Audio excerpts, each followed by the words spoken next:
Merry Christmas, all and one and all. Merry Christmas from us here at the Train Crash Podcast. And today we're doing a festive video. We didn't think we'd ever do one, but we have, and it's a budget Christmas gift challenge. So we've given ourselves the challenge of £15, a budget of £15, not including postage, to come up with some fantastic modelling gifts for each other. Now they're probably quite varying what we've got each other.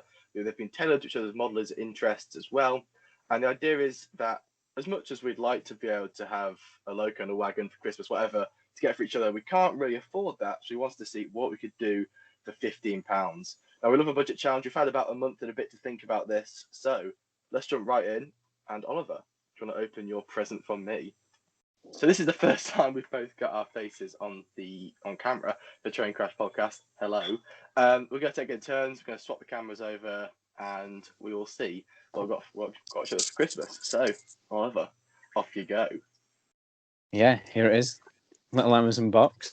I'm excited and terrified in equal measure, I won't lie. You've assured me that there is nothing illegal in here, No. which is nice. That was one of the rules for this present buying. It had to be legal. And it has an elegant kitchen knife as well. Open the box. It's naff. It's blunt. I'm making this look loads harder than it actually is. You're a modeller. Where's your scalpel or X-Acto knife? Yeah, well, unfortunately, the only modelling things I've got in my room at the moment is a set of track cutters, which I don't think would be brilliant for cardboard. So far, what Mr. Noble has bought me is some bubble wrap. Some more bubble wrap. Yeah. Okay. I'm going to start with I'm going to start with the note that he's written me. Do you want me to read it out?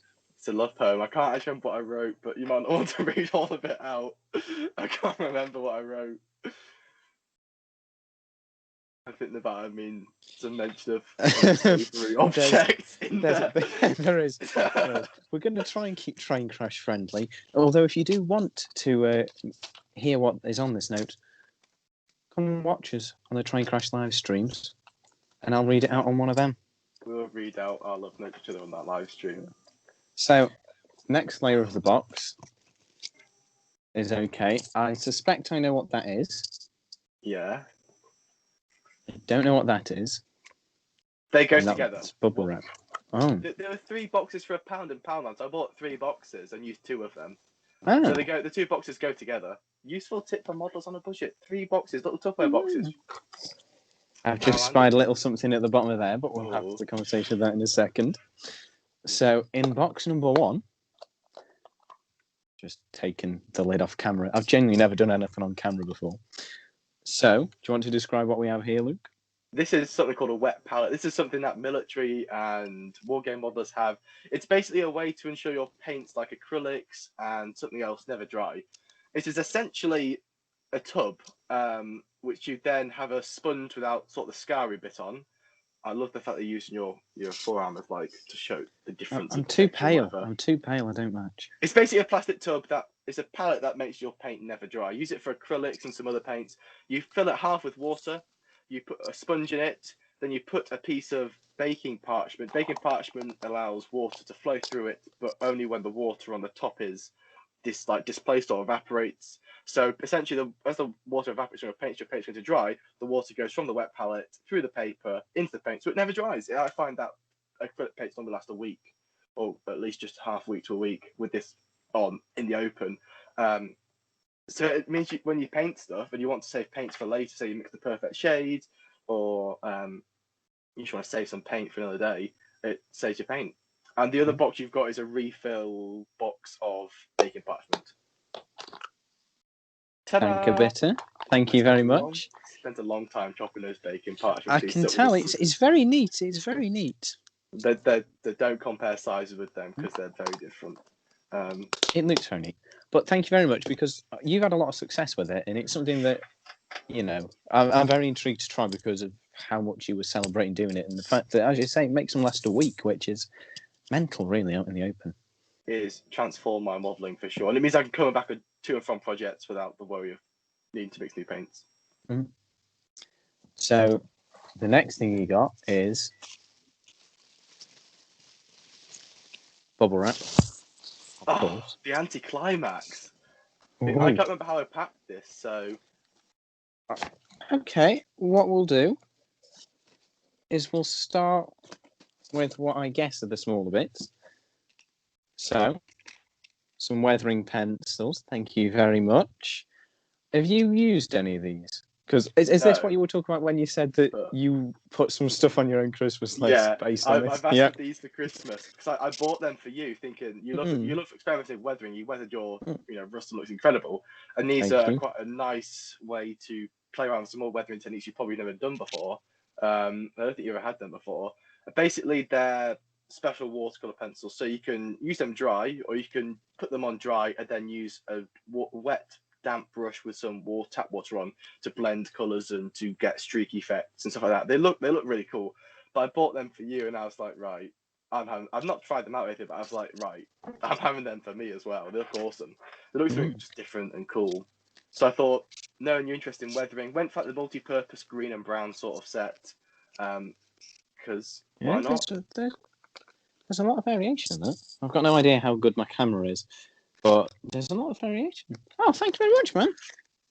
I thought that'd be fun to try out. There's currently a little Hunslet D1 looking at me, rather sad for itself because I haven't really done much to it in the last week. So thank you. No problem. There's also a bit of card with an extra fine paintbrush on the end of it. Thank you very much. Again, something that I found unbelievably useful. I think that's 1/3 of a millimeter. The tip of that is 1/3 of a millimeter. I mean, I've used it. I've got the exact same brush. But I use my painted figures. But I found that when I was working on kits as well, I know you're interested in some aircraft kit, maybe painting the cockpit or the little people that go inside the cockpit, or even just picking out little details instead. That tiny little brush would be really useful.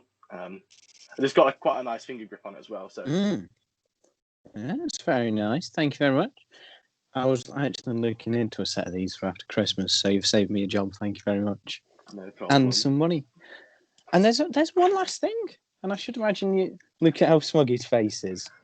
Look I'm so proud. This is the present I bought you that I was the most proud of. Thank you.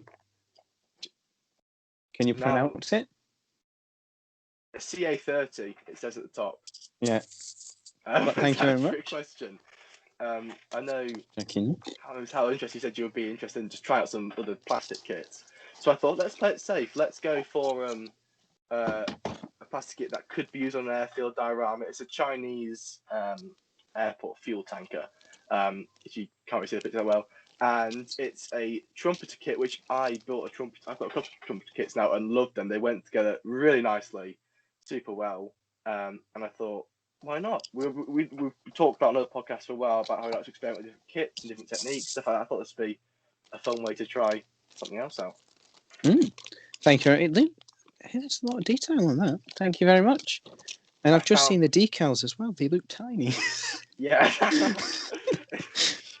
I'm going to have 1/76 scale, I think, so it should be fine for the rest of your models as well. But, yeah. I'm going to have to get the decal fix out for that. Yeah. But thank you very much. Thank you. I'm just going to flick open the instructions. Believe it or not, this is just want to bring it back to the eBay bag. All these gifts were bought through eBay. So eBay, if you'd like to sponsor our next challenge, we'd love that. But in the meantime, that kit is a perfect example why looking through the deepest, darkest depths of eBay for different kit stuff like that is quite a good idea. Do you want to guess how much that kit cost me? I know we don't normally talk price around Christmas, but this is just one thing I'm particularly proud of. Well, you were talking about last trumpeter kit costing you about, what was it, 10, 15 quid? It was 15 quid with free postage. That was That was a slightly different scale though, wasn't it? It was the same scale. It was just it was a Russian tractor truck thing. Well, I mean, obviously you want me to say higher, but obviously it's got to be less. What? Go on, how much? £2. What? How? No, I've been on the last minute. There was one person, £2 plus like £1.20 postage. I was balling. I was having a great day that day. Well, thank you very much. That will definitely get built. but that is just want to bring it back to eBay. Just one of the budget tips of Christmas presents that I think we both learned is just watching auctions and seeing how things play out. And so yeah, should be a fun little project. Yeah, thank you very much. No problem. This is all because you want to like team up on a massive kit build, don't you? What? No. You want to build like a SnowRunner diorama that's like 12 miles long. Well, I mean, the maps, SnowRunner is a video game that really got me into off-road vehicles, if people don't know. Maybe I do, maybe I don't. I can tell you now, that truck never appeared in SnowRunner, Mudrunner or Spin Tires. I've done my research, because I nearly kept it for myself. That's the sign of a good gift. That is the sign of a good gift.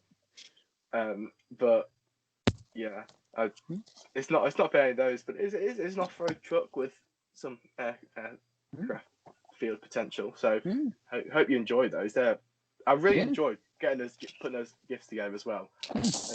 Well, thank you very much, man. Thank you, and they will all get used as well. So thank you ever so much. Fantastic. Should we swap positions? Yeah. Okay, so now it's Luke's turn to open my gifts.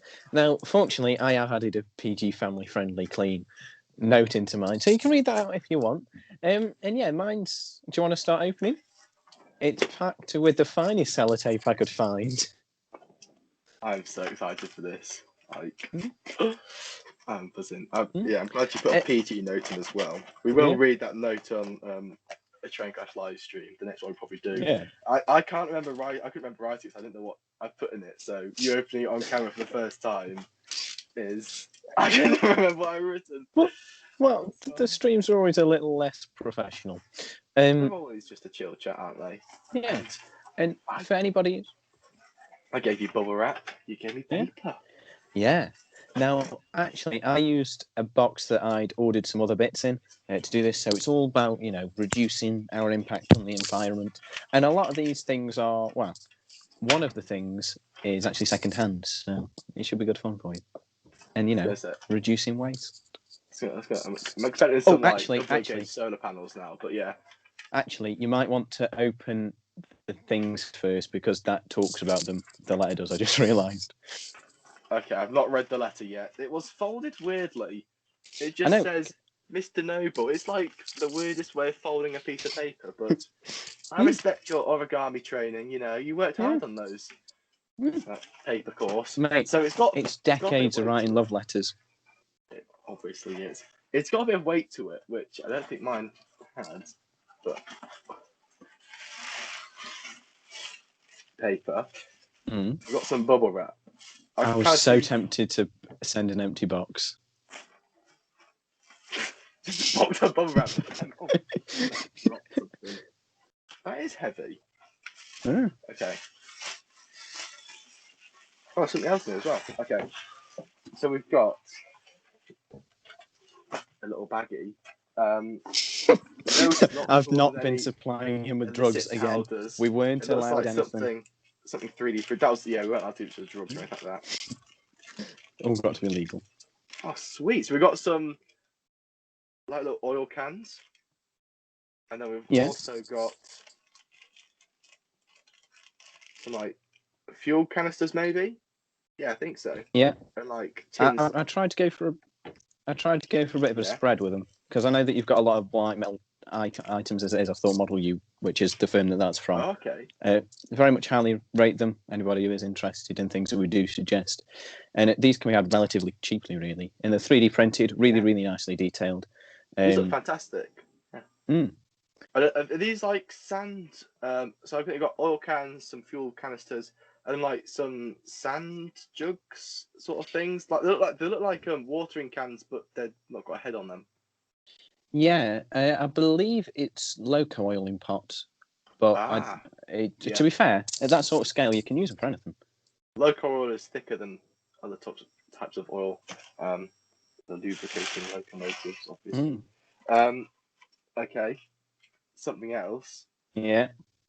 Where's my knife? Now, this is a presumptive gift because this leads into something that you've spoken a lot about in the past. You've not mentioned it a lot recently, which means eventually you will go back and talk about it. You tell me this is not an industrial Garrett in double O gauge. It just folds out. The disappointment. I'm going. No. Okay. Can I just say, you're going to look mental if Hornby announce one in 2021. I will. We're going to do a video just wholly dedicated to it. We'll rename train crash models like Industrial Garrett for the win or something like that. If they do, it'll be a temporary renamement, but we will go absolutely mental. Me in particular. The podcast of the Hornby release just been me screaming for my excitement. Oh no, you haven't. Right. So the point of this is twofold. Threefold, actually. Now, we can't currently see what Luke's opening because he's using dangerous items. Now, do you want to have a guess what gauge they are? Scale. These are O gauge. Yes, they are. They're white metal figures. They look like drivers or something. Now, something that viewers of the train crash live streams will know is Luke mentions 016.5 a fair bit. And I know Luke rather well, and I know normally when he talks about something for a while, it goes for a bit, and then it turns out that he's bought a kit of some kind for it. So I thought I'd get him some figures to suit it. Second of all, you've been painting a lot of figures recently that have been 3D printed and things like that. I thought it'd be interesting for you to try on, let's face it, older white metal. There's a lot of flashing on, particularly one of them. Yeah, I was looking at that. It looks like he's kind of... I mean, you can't really tell, but there's a figure and he's got like a whole different outline to him. It looks like a little bit like a murder scene, quite frankly. But I thought it'd be interesting for you to try on different surfaces. And obviously, with that, you've got the opportunity to put a little bit more weight in your locos, obviously, with them being white metal. That is absolutely perfect. Thank you. I've not painted on white metal before. I've done it on 00 like maybe 4 years ago. So you got a seated figure. There's 3 figures. We had a bit of talk on before we start recording. I mentioned I was thinking of a tipper wagon and a tipper mechanism, and that might have been involved. 16.5. The other day I was thinking like I wanted like a working tipper, and I was trying to think how do I get that to work, and you've got me on a dangerous path now. That is absolutely perfect. Thank you. And there's one last thing. One more thing. I think I can kind of see what this is through the bubble wrap. What do you think it is? Well, I can see it now. It looks like it feels like a white metal body of some description. Okay. The buffer beam. I need to stop dropping stuff. But yeah. I do this on the stream so much as well. Yeah. Half his models have ended up on the floor. Oh, there's the... Do you know what it is yet? I'm guessing it gives me obviously gives me LNER vibes. The way the buff beams are curved down to and I want to say GCR heritage. I think it's a pre-grouping design. Now I believe it is. I think I've tracked down what kit it is. I believe it's actually an E2, which means you're going to hate it because it's Southern. But this is an E2. I believe so. It is the E2 that Thomas is based on, isn't it? Or is it the E4? Whichever one Thomas is based on. I believe that's what it was. You've given me a Southern engine. Yeah, that's fantastic. Yeah, because I know the fact that you've still got your T9 tucked away with you. Tucked away? It's right behind the camera. See, you've got more Southern stuff than some Southern modelers do. I've got an M7 here as well. Halfly converted into a Cali 2P. Oh, what? Now, the reason there's a couple of reasons for getting this. Number one, it's in quite scrappy condition, which kind of means you can do whatever the hell with it, and you're actually just going to be improving it. Now, the other reason is I kind of wanted to draw an awareness to white metal kits online, because especially on the likes of eBay, locos can be had for like 10 quid. The kits, that might not be put together particularly brilliantly, but they can be stripped down with paint stripper and things. And it's a really nice way of getting in touch with an older side of the hobby. Now, I believe that was at some point in the Wills Finecast range, which also meant that at some point in time, I believe it's had a brass chassis specialist made for it, which kind of means that I know you want to experiment with brass. You could maybe get hold of one. Yeah. Or you could chop it about and maybe it'll end up on some kind of island railway. But, you know, who knows? Interesting concept. We talked about that before. I think we probably have, yeah. Thank you, that's fantastic. I mean, yeah, you can tell that someone's put it together quite poorly, but it does look like the glue's beginning to fail on it, which is a good note for me. Useful. It is useful. It feels like it's been put together with milliput, not an actual glue, but obviously that's not going to be correct. The paint is mottled. There's a bit of flashing in areas, and some bits aren't smooth. But actually, everything's present and correct. It looks like, yeah, I could probably just pull it apart. Thank you. That's fantastic. There's also, if you do want a ready-to-run chassis, I believe you can get them to run on the Railroad 060 chassis, which I know you've got one of. I've got one of them, yeah. It's just also behind the camera, which is it's a load of clutter, if I'm honest. There's no organisation with that behind the camera. That's fantastic. Thank you very much. And it gives you options, because it could end up on an island railway, or it could end up shunting on a colliery. It could do, especially if you chop it about a bit to make it look like a northeastern design. You know, who knows where it could end up? Yeah, because immediately I thought it would be some sort of GCR sort of heritage, or it could be into an 016.5 sort of thing. Who knows? That'd be ambitious to get to the 016.5. Just well, who doesn't like a challenge? We like a challenge. Yeah. So, shall I read the note out now? Yeah, go for it. Mr. Noble, congratulations on running TCM so well. Thank you. It's now time for the appropriate plug. Go check us out on eBay. Link in the description. In this box is 3 items that I hope will find a home with you. They have. Number 1, the Model U extras. Thought these would be good to pair with your other detail parts. They are fantastic. I haven't got any of those detail parts as well. So they'll look, well, running board details are fantastic, aren't they? Always adds a bit of personality here and there. O-gauge figures. Do you know what? I opened these in the right order. I know, that's pretty mad. You must have packed them in that order as well then. Or done so well. Number 2, O-gauge figures. I know you like painted figures. I thought these would be a little challenge. They look like they could be a bit of a challenge to that fashion. Also, when you inevitably that was the first picture. I think that's the reason why I got them quite cheap, is because that one was the first picture. Yeah, I mean, there is serious flash on that, but it doesn't look, it's not, I felt it my fingers, it's not like thick flash either, it's kind of very thin. Well, it's better for like £2 mould, wouldn't you, really? Also, when you inevitably try out OCD.5, maybe sooner than I anticipate now, you will at least have a Lego crew to start with.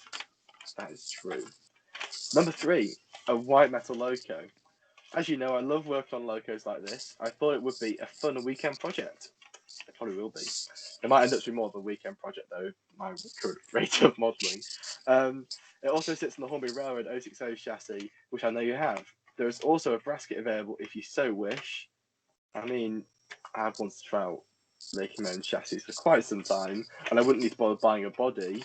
And as it's a G2, oh, it's an E. Is that right? E2. Yeah. How's right of a doctor?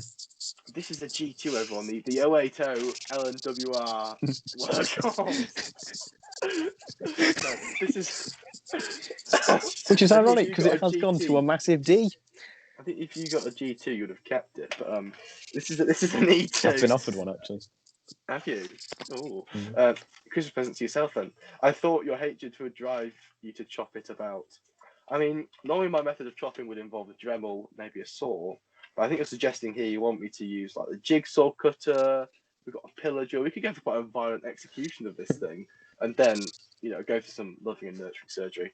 Fantastic. Hope you enjoy these. Thanks again for everything over the year, Ollie Kiss, kiss, kiss. Oh, there's only one kiss. I had to do it kisses to give myself some self-worth.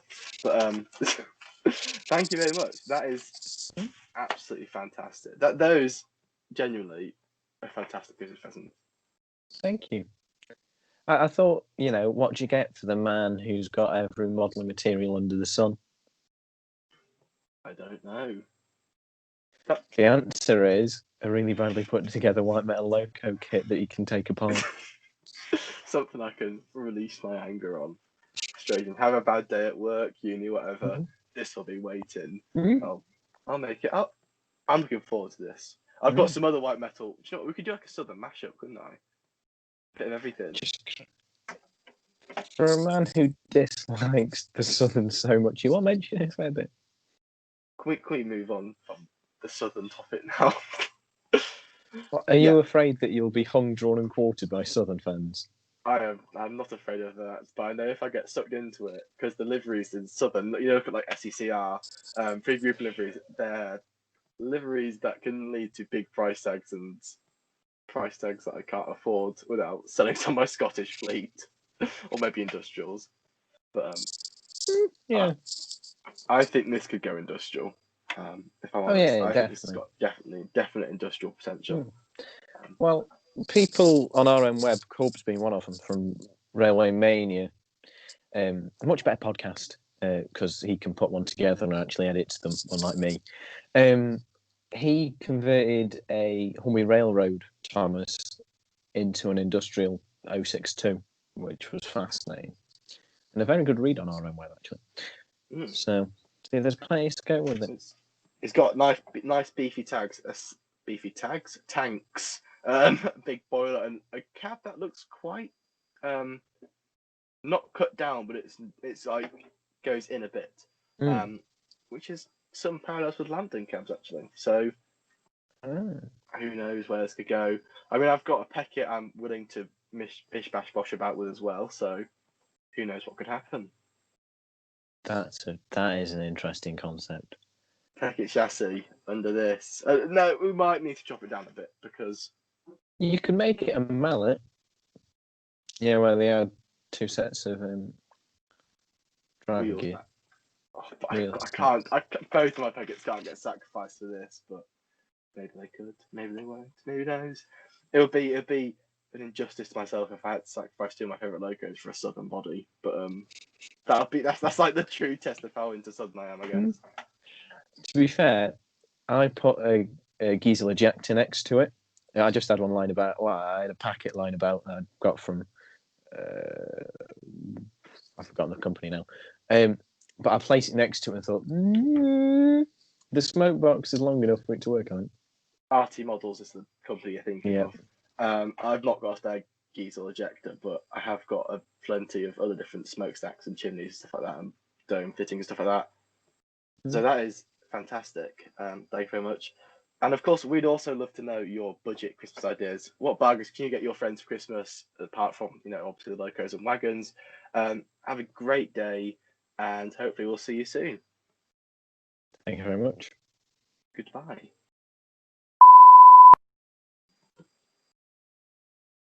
You have to press stop this time. Oh, yeah.